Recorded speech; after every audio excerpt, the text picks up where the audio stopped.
जैसा आपको विदित ही है, हम भगवद गीता के 9वें अध्याय, जिसका नाम राजविद्या राजगुरु योग है, का कल हमने 12वें श्लोक तक का पूर्णता की थी।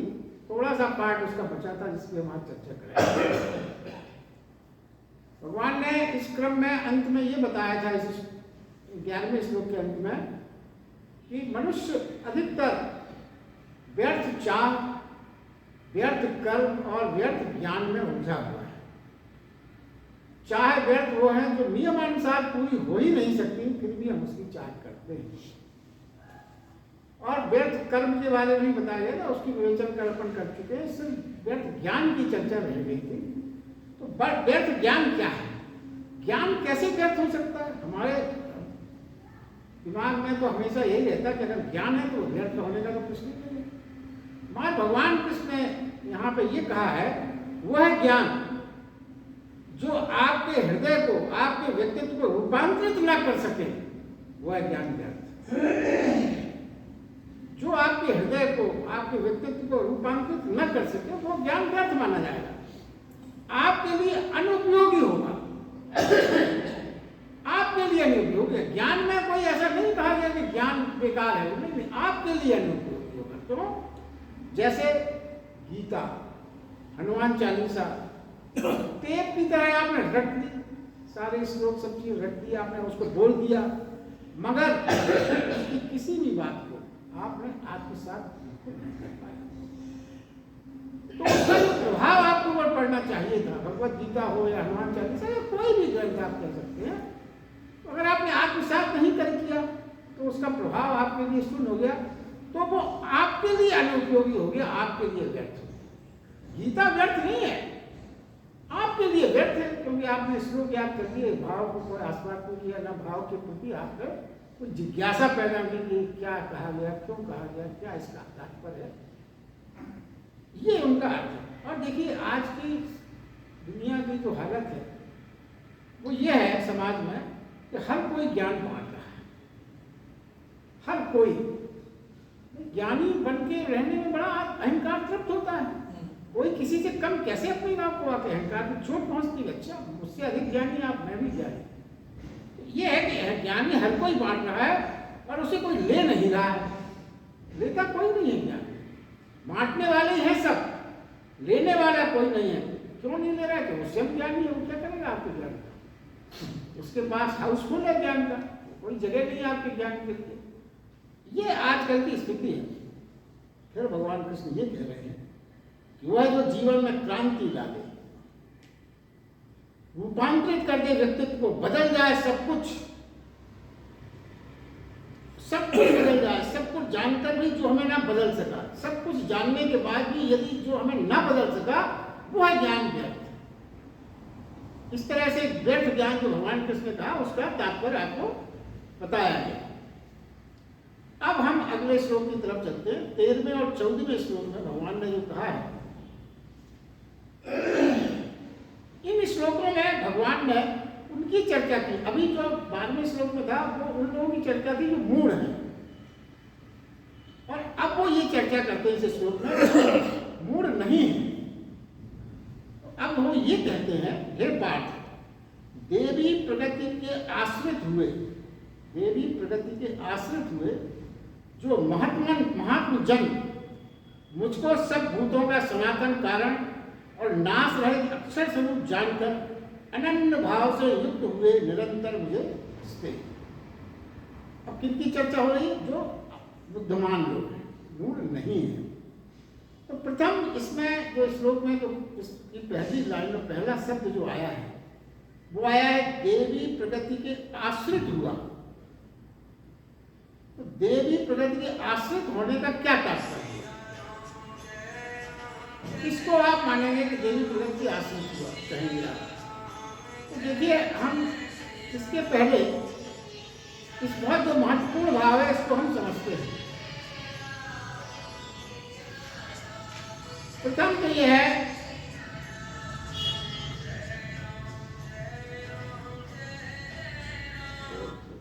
जगत में, अगर आप स्पष्ट समझें इसको समझने के लिए थोड़ी मीमांसा विश्लेषण की आवश्यकता है, उस विश्लेषण को अपन दे रहे हैं। तो देवी प्रकृति आश्रम का क्या तात्पर्य है? तो इसको इस तरह से समझिए कि जगत में दो प्रवाह चेतना के दो प्रवाह प्राणी में सर्वदा होते हैं, दो प्रकार के। प्रथम तो वह प्रवाह है, भाव है जो मनुष्य को ऊपर की ओर ले जाता है। एक तो चेतना का ये प्रवाह जो आपको शिखर की यात्रा की ओर ले जाता है, ऊंचाई की ओर ले जाता है, और दूसरा वो भी है जो आपको अधोगति की ओर ले जाता है, नीचे की ओर ले जाता है। ये दो प्रवाह चेतना हर व्यक्ति के पास हर समय मिलते हैं। अब ये जान लें, समझना यह है कि आप जिस प्रवाह को भी चुनते हैं, जिस प्रवाह को भी आपने चुना, ऊपर वाला है नीचे वाला, अब आपने क्या चुना ये आपके ऊपर है। उसी प्रकार उसी दिशा में आपका जीवन गतिमान होने लगेगा। किसी का कोई दोष नहीं है, जो कुछ भी है हम खुद हैं। दोनों प्रवाह आपके जीवन में उपलब्ध हैं, ऊंचे जाने वाला नीचे जाने वाला। मनुष्य कभी संपूर्ण नहीं है, मनुष्य पूर्ण नहीं है। मनुष्य या तो शिखरस्थ जा सकता है, इवन इतना शिखरस्थ वो भगवान हो सकता है, और या अधोगति की ओर जाता है तो वो विराट से विराट राक्षस की आप परिकल्पना कर सकते हैं, उनसे भी अधिक गिरावट उसमें आ सकती है। ये मनुष्य की गति है इसी प्रकार की, और किसी योनि में ये नहीं होता, वो परिपूर्ण है। किसी जानवर को आपने साधना या भगवान से मिलने के लिए कुछ करते नहीं देखोगे आप, ना वो नीचे उतरते हैं ना वो ऊपर जाते हैं, वो जहां है पूर्ण है। सिर्फ मनुष्य ही अपूर्ण माना हुआ है, ये बात है। अब देखिए, आप अपने जीवन की नौका को के पाल को यदि उस समय खोलते हैं जब पश्चिम की ओर हवा हो, तो आप पश्चिम की दिशा में गतिशील हो जाए। आपको देखना पड़ेगा कि हवा किस ओर बह रही है। अगर पश्चिम की दिशा की हवा के समय आपने नाव की पाल खोल दी तो आपके जीवन की नौका पश्चिम की ओर जाने लगेगी, और यदि हवा पूरब की ओर बह रही हो उस समय आपने अपनी जीवन नौका की पाल खोली तो पूरब की ओर आप गतिशील हो जाए। ये बहुत स्वाभाविक सा है, इसमें समझने में कोई विशेष बात नहीं है। देखिए, अब यदि आपको पूरब की ओर जाना है तो आप प्रतीक्षा करें, समझें, देखें कि कब पूरब की ओर की बहने की हवा कब शुरू हुई, उसी समय आप पालन करें। धैर्य रखना पड़ता है, जिस ओर की आपको यात्रा करना है उसके लिए प्रतीक्षा करना पड़ता है। यही धैर्य, यही साधना है। ये नहीं कि आप कभी भी कुछ भी करने लगे, ना, रुकना पड़ेगा, धैर्य से देखना पड़ेगा माहौल हमारे लिए फिट है। और एक बात समझ लें, आप जिस हवाओं का सहारा लेंगे जीवन की यात्रा उसी ओर निकल पड़ेगी। जिस हवा का आप सहारा लेंगे उसी ओर आपकी जीवन नौका निकल पड़ेगी। अब देखिए, ये जो उदाहरण दिया गया, अब जीवन में जो हमारे रोज घटता है उस उदाहरण को समझिए। यदि आपको किसी ने गाली दी, सबके जीवन में कभी ना, गाली से मतलब कोई भी अपशब्द, कोई भी आपका अपमान किसी ने किया, तो एक हवा बहना शुरू हो जाएगी। जिसने गाली दी, वातावरण में एक हवा बहना शुरू हो जाएगी, और आप अपने अगर उस समय अपनी नाव खोल दी तो आप क्रोध के जगत में उतर जाएंगे। अगर आप रुके नहीं, उसी समय आपने अपना नाव खोल दी तो जो हवा बह रही है वो आपको कहाँ ले जाएगी? क्रोध की जगत। इसमें कोई संशय नहीं। तो ठहरने की बात जो बार बार कही गई ना, एकदम से रिएक्ट न करें, उसका बड़ा महत्व है। मगर अगर आपने नहीं समझा इस सब सूत्र को, अब ये आपका जिम्मा है, ये आपका जिम्मा है कि आपने अपनी नाव खोल दी। गाली देने वाले का कोई जिम्मा नहीं है इसमें। आप दोष उसको देंगे नहीं, उसका कोई दोष नहीं है। वो तो गाली देके हवा बहा के चला गया, आप न खोलते अपने जीवन में, तो आप क्रोध के क्षेत्र में न उतरते, उसकी कोई जिम्मेवारी नहीं मानी जाएगी। इस जगत में हर प्रकार की घटनाएं घट रही, जिस संसार में हम रहते हैं हर प्रकार की घटनाएं घट रही। देखिए, जब कोई शांत बैठा है, ध्यान में बैठा है, उपासना में बैठा है, तब एक दूसरे प्रकार की हवा बहती है। कोई भी व्यक्ति, आपने कोई अन्य व्यक्ति सत्संग कर रहा है, ध्यान में बैठा है, उपासना कर रहा है, यदि आप उसके पास बैठेंगे मात्र तो दूसरी यात्रा के लिए आप निकल सकते, क्योंकि उस समय वो हवा बह रही है। जैसे यहाँ पे आप आए तो यहाँ भगवत गीता की हवा बह रही है, आप आ गए, इस हवा में आप बहने लगेंगे, कुछ नहीं करना, आप स्वाभाविक यात्रा आपकी उस ओर आकर्षण आपका बढ़ जाएगा। ये जीवन के छोटे छोटे सूत्र हैं जो कभी कभी हमको अगर समझ लें तो पूरा जीवन आपका सही दिशा में यात्रा करने लगे। अब देखिए, छोटी सी एक दृष्टांत है। बुद्ध भगवान जब अपनी यात्रा पर निकलते थे उस समय की बात है, एक गांव से कई बार निकले, तो लोग आज अपना काम छोड़ के अपने तो स्वागत के लिए करते। एक दुकानदार था, वो कभी नहीं गया।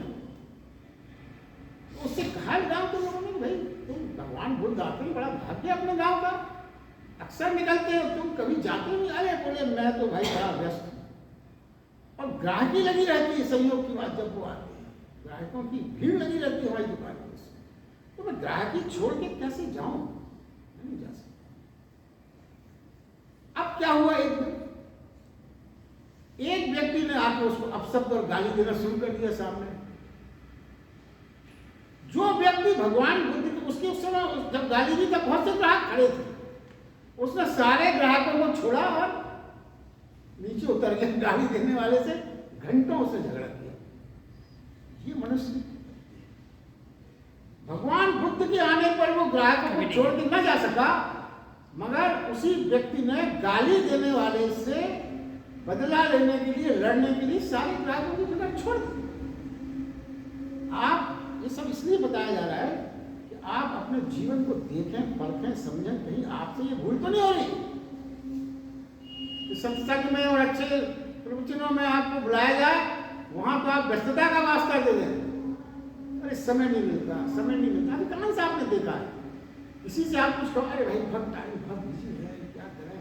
और शाम को वो कहीं ताश खेल रहे होंगे, कहीं एंजॉय कर रहे होंगे, टीवी देख रहे होंगे। आप उनसे कहो क्या भाई क्या कर रहे, अरे यार समय नहीं कट रहा है, क्या करें। जो व्यक्ति अच्छे कार्यों के लिए व्यस्त है वो समय काटने के लिए भी परेशान है।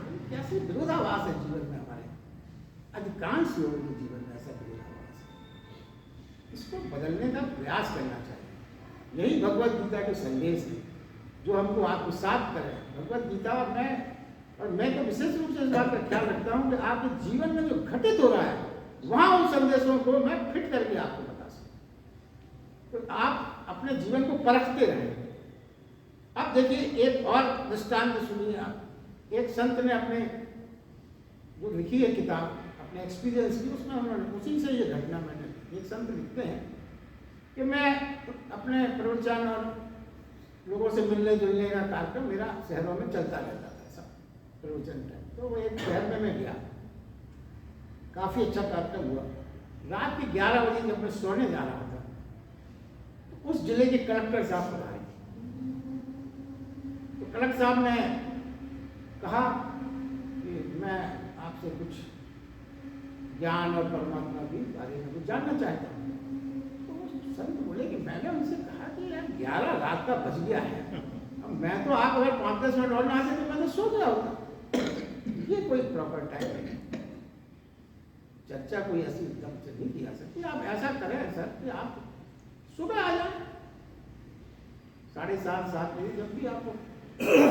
तो बोले देखिए ऐसा है कि सुबह तो मैं जल्दी नहीं उठ पाता, और सुबह तो मेरा 7-7:30 बजे आना संभव नहीं है।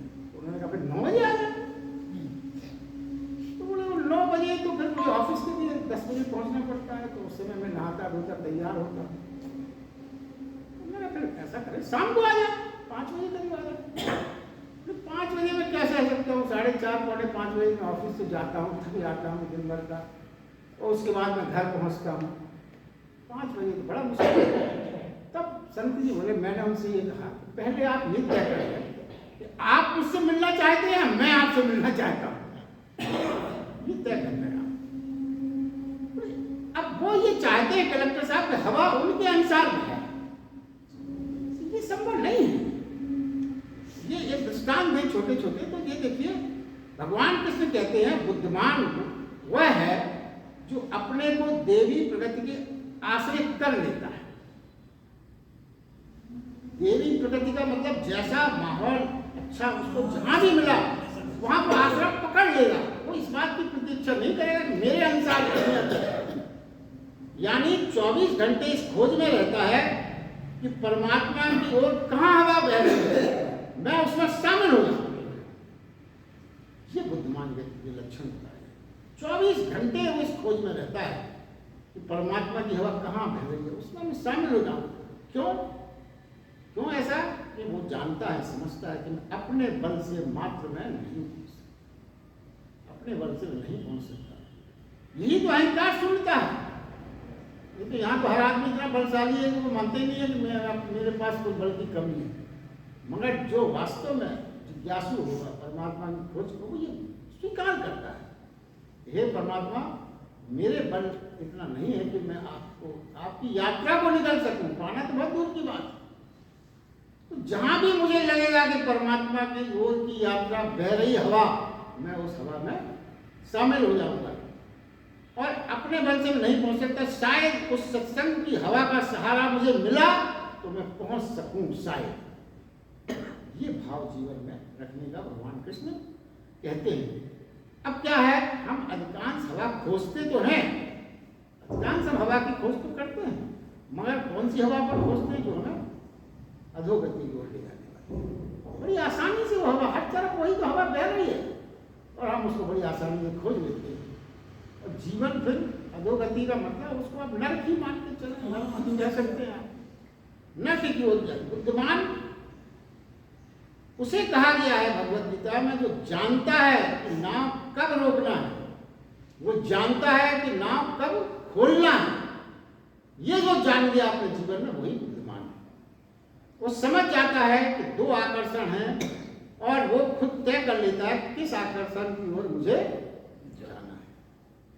ये जीवन है। और मनुष्य जो अपूर्ण है इसके बारे में तो आपको बताया गया। तो फिर वो आगे ये कहते हैं, देवी धारा जो कही गई वो क्या है, उसके लिए उन्होंने ये सिद्धांत बताया है कि जो आपके भीतर दिव्यता का संचार कर सके वही देवी धारा है। आपके भीतर दिव्यता का संचार यदि कोई वातावरण कर रहा है, कोई धारा कर रही है, कोई प्रवाह कर रहा है, वही देवी धारा है। तो आप क्या करें, रोज रोज आपकी दिव्यता बढ़ती रहे। अब वो ये कहते हैं आप जांचते रहें खुद को, सर्वदा अपने आप को विश्लेषण करते रहें, जिसको स्वाध्याय कहा गया है। अपने को परखते ईमानदारी से, वहां बेईमानी आप ना करें, क्योंकि वो आपके अंदर की बात है, किसी को कुछ लेना देना नहीं। आप खुद अपने को परखें, शांत भाव से आंख बंद करके ध्यान में बैठ के परखें कि हमारी जीवन में दिव्यता बढ़ रही है या घट रही है। ये परीक्षण करना। अगर आपको ये लगता है कि हमारे जीवन की दिव्यता बढ़ रही है तो आपका मार्ग सही दिशा में बह रहा है, सही दिशा में बह रहा है। अब देखिए,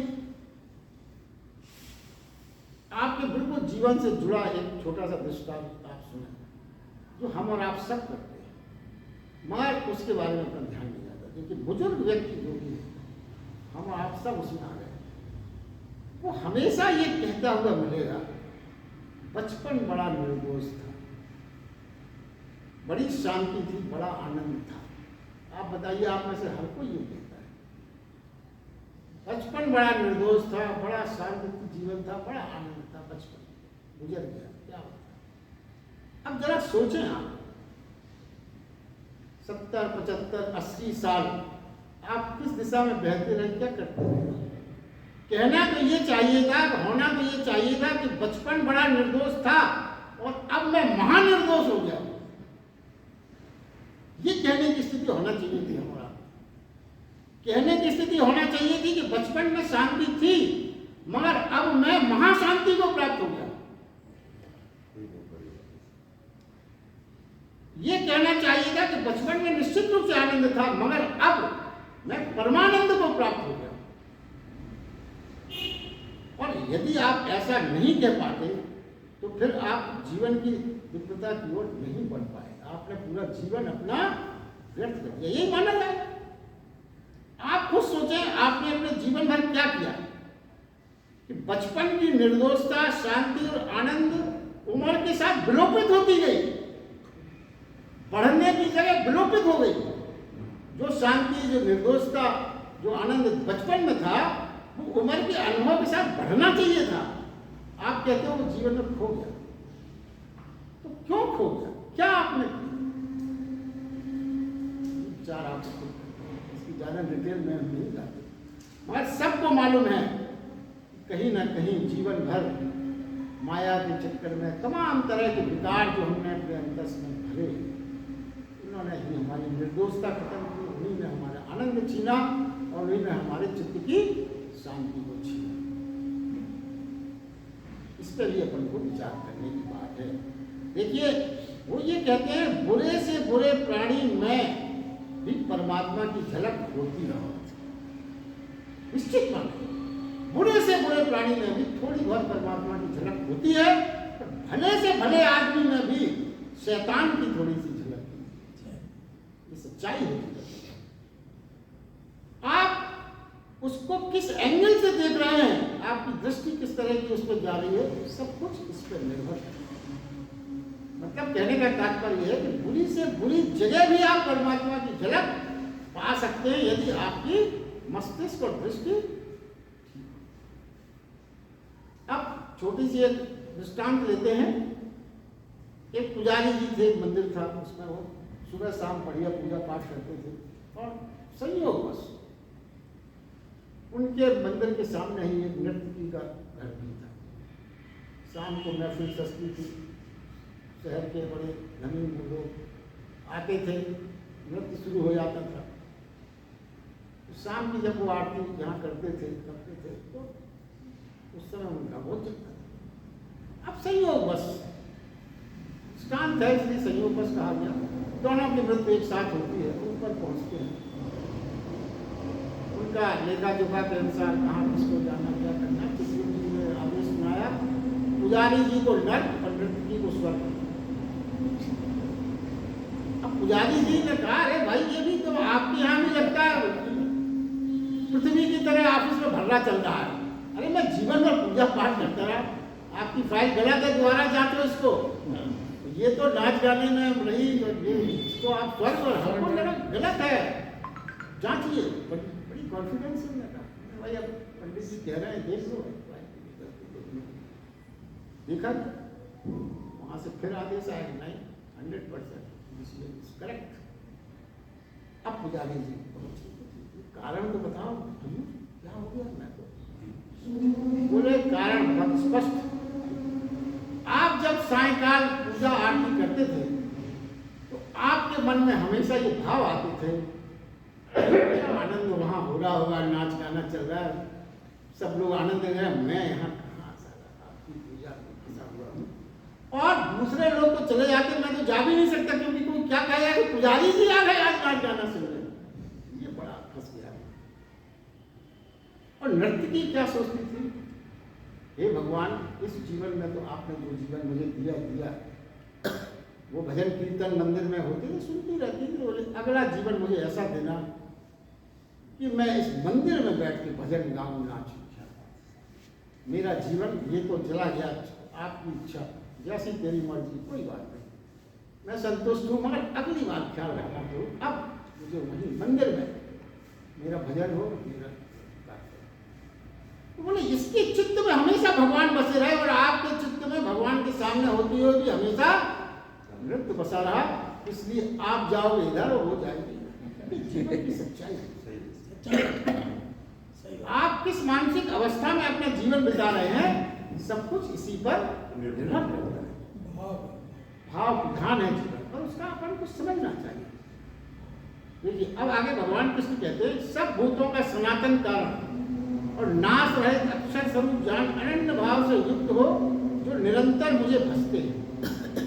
तो देखिए, ऊपर जो बात कही गई उसमें अगर अपन देखें कि प्राणी कुछ भी करता हो, कुछ भी करता हो, कुछ भी सोचता हो। निरंतरता से भजन का क्या मतलब है, ये बता रहे हो, इसका तात्पर्य बताया जा रहा है।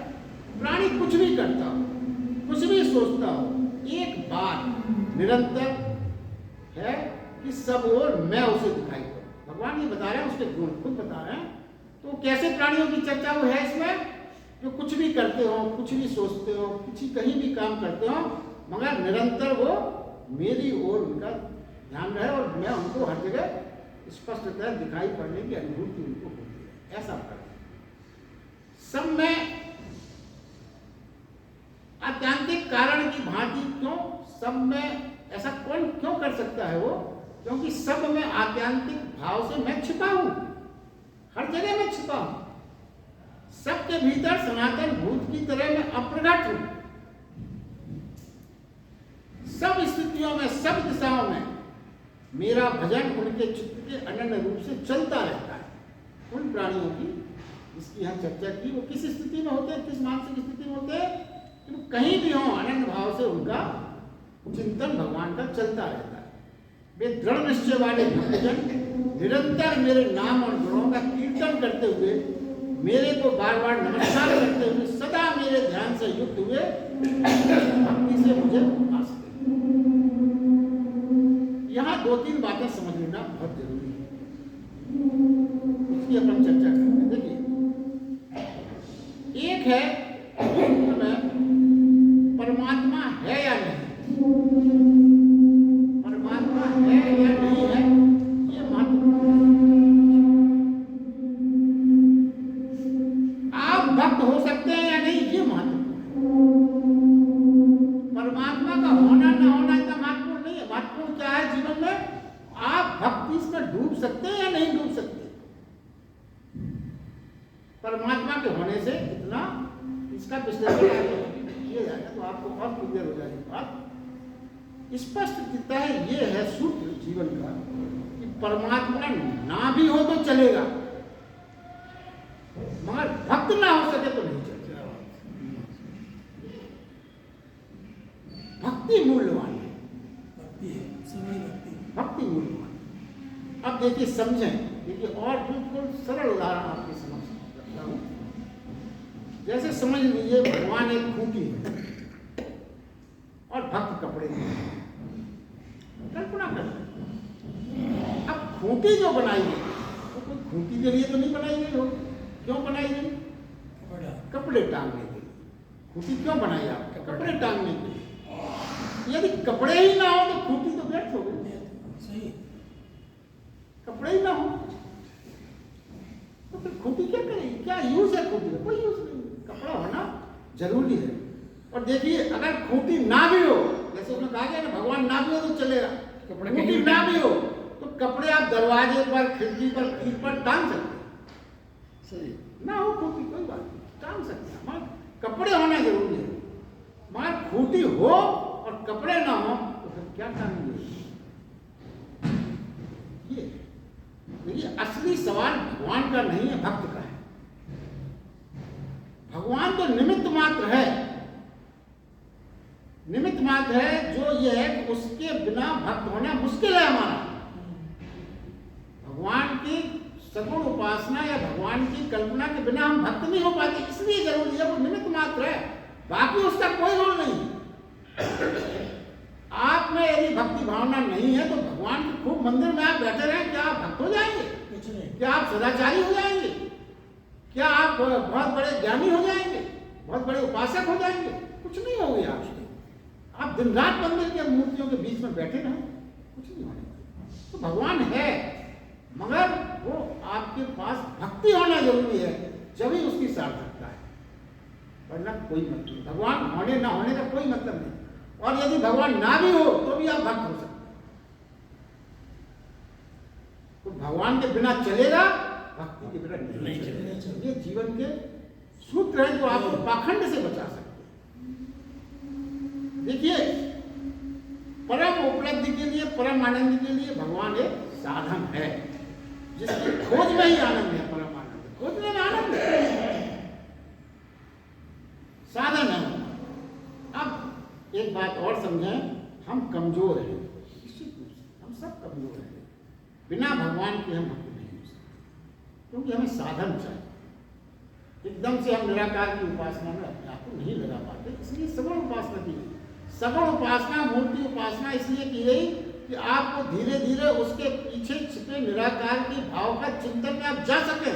अगर आप वहां रुक गए तो फिर वो भक्ति भाव आपका बेकार, रुकना नहीं। वो आगे की यात्रा सुगम बनाने के लिए, क्योंकि हमारा आपका ध्यान लगने का प्रथम क्रिया जो है वो सगुण उपासना से ही शुरू होती है, इसलिए उसको माध्यम बनाया गया। अब देखिए, जीवन में कुछ चीजें समझने की जो है, जो महावीर और बुद्ध भगवान से भी संबंधित दिया गया है। हम प्रेम कब करेंगे? हमारा प्रेम कब होगा? जब प्रेमी या प्रेम का स्पष्टतः हमको प्रतीत हो, वरना हम प्रेम नहीं कर पाएंगे।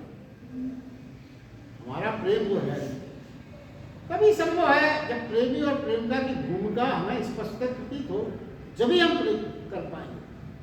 मगर जो सबल हैं, शिखरस्थ हैं, संत हैं, वह बिना प्रेमी और प्रेमिका के भी प्रेम कर सकते। क्यों? वह सारे अस्तित्व को प्रेम कर सकते। वह बिना भगवान के सहारे के भी भक्त हो सकते हैं। देखिए, हम और आप कहा गया बिना भगवान के सहारे के भक्त नहीं हो सकते, मगर जो संत हैं, सबल हैं, वो बिना प्रेमी प्रेमिका के भी प्रेम कर सकते हैं। क्यों? वो अस्तित्व को प्रेम करेंगे। इसी प्रकार वो बिना भगवान के भक्त भी हो सकते। महावीर स्वामी ने भगवान को नहीं माना, भगवान से इनकार किया कोई भगवान, क्योंकि उन्होंने ये माना कि भगवान को मानेंगे तो हमारे अंदर एक आकांक्षा प्रबल होगी, हम आकांक्षा से बन जाएंगे तो भगवान को पाना, इसलिए हम भगवान से ही इनकार करते हैं। बुद्ध जहां जाते, जहां से, देखिए बुद्ध और क्या फर्क है? बुद्ध जहां जाते, जिस रास्ते से जाते, महावीर भगवान जिस रास्ते से जाते, जहां से जाते, प्रेम और करुणा वहां बरसने लगती थी, प्रेम झरने लगता था। किसी प्रेमी प्रेम का नहीं होती, प्रेम बह रहा है उनका, जैसे निर्जन में खिला फूल सुगंध बिखेरता रहता है, ऐसा उनका जीवन था। और महावीर और बुद्ध ने तो चला लिया बिना भगवान के। महावीर और बुद्ध ने भगवान से इनकार किया, चला लिया उन्होंने बिना भगवान के। मगर जो उनके फॉलोअर्स हैं, ये सबलता उनमें नहीं पाई गई, तो उन्होंने क्या किया? उनका भगवान बिना नहीं चल सकता था, तो उन्होंने महावीर और बुद्ध को ही भगवान घोषित किया। जिस महावीर ने कभी भगवान को नहीं माना, उनके बाद वो खुद भगवान हो गए। देखिए क्या मजेदार हास्यास्पद स्थिति, वो खुद ही उनको भगवान का दर्जा मिल गया। जिसने भगवान को नकारा, उन्हीं को भगवान बना दिया गया। उन्होंने थोड़ी कहा कि हमको भगवान बनाओ, मगर फॉलोअर्स उनके मुकाबले में नहीं थे, उतने सशक्त नहीं थे, वो बिना भगवान के भक्त हो ही नहीं सकते। हम और आप ऐसे हैं। तो उन्होंने क्या किया? वो तो किसी और भगवान को तो उन्होंने मना किया, तो उन्होंने कहा इन्हीं को बना लो, तो उन्हीं को भगवान माना, जो महावीर भगवान की श्रेणी में। अब देखिए, ये क्यों जरूरी कहा गया भगवान कृष्ण कि अनन्य चिंतन स्मरण, उनके नाम की स्तुति, उन्होंने उनके गुणों का चिंतन क्यों करने को कहा गया? ये भगवान ने कहा कि ऐसा करो, तो क्यों करो? क्यों उन्होंने कहा? क्यों कहा?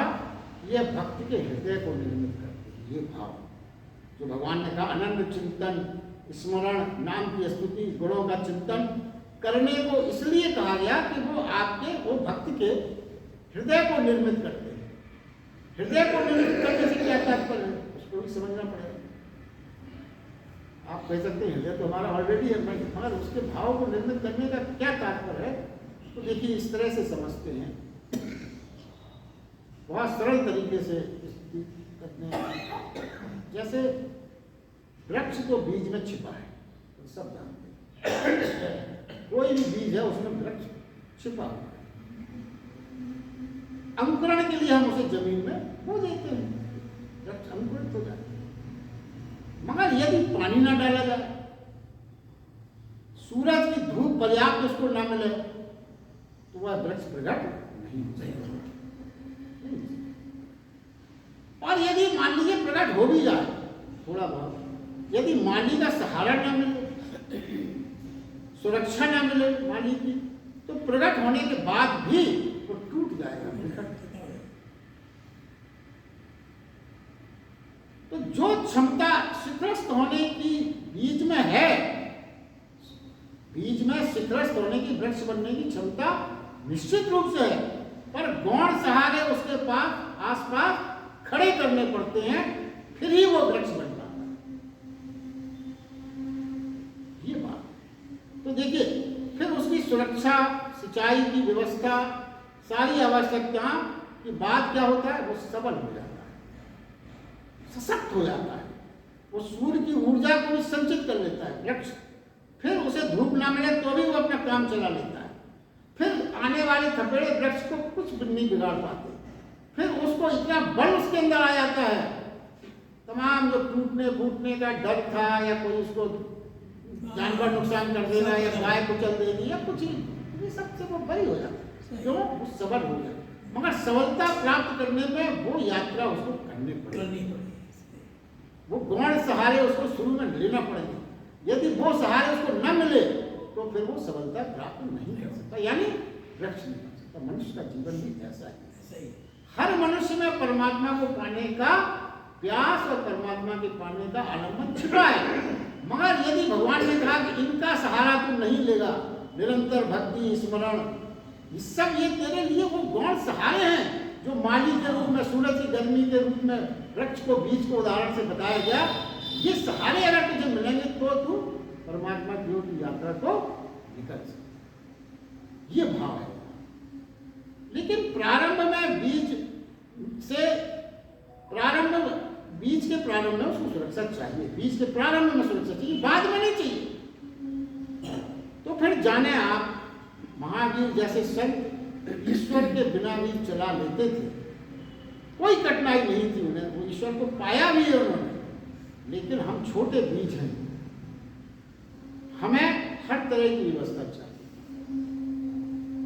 ये भी सच्चाई है। हम उतने सबल नहीं हैं, वो चला सकते थे, हम नहीं चला सकते। इसलिए भगवान श्री कृष्ण ने कहा कि ईश्वर की धारणा, उन्मुखता, उपासना उपयोगी है, क्योंकि भगवान कृष्ण ने सामान्य व्यक्ति के लिए गीता का संदेश दिया है, संतों के लिए नहीं है ये संदेश।